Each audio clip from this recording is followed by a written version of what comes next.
دل پر وہ زخم بہت زیادہ اثر کرتے ہیں جو بنا کسی قصور کے ملتے ہیں۔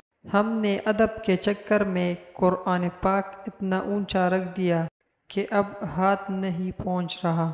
بد نصیب ہے وہ شخص جس کی صحت اس کا ساتھ دے اور وہ رب کے حضور سجدہ نہ کرے۔ محبت ماں سے سیکھو اور صبر باپ سے۔ آج کا نافرمان بیٹا کل کا پریشان باپ ہوگا، یہی فطرت کا قانون ہے۔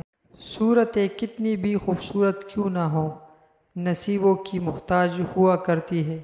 ایمان اور حیا دو ایسے پرندے ہیں، اگر ان میں سے ایک اڑ جائے تو دوسرا خود ہی اڑ جاتا ہے۔ موبائل شوق سے نہیں، خوف سے استعمال کیجیے، انشاءاللہ بہت سے گناہوں سے بچے رہیں گے۔ انسان کا سب سے بڑا کارنامہ اپنے دل اور زبان پر قابو رکھنا ہے۔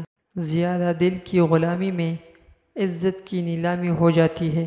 مثال دے کر نہیں، مثال بن کر جیا کرتے ہیں۔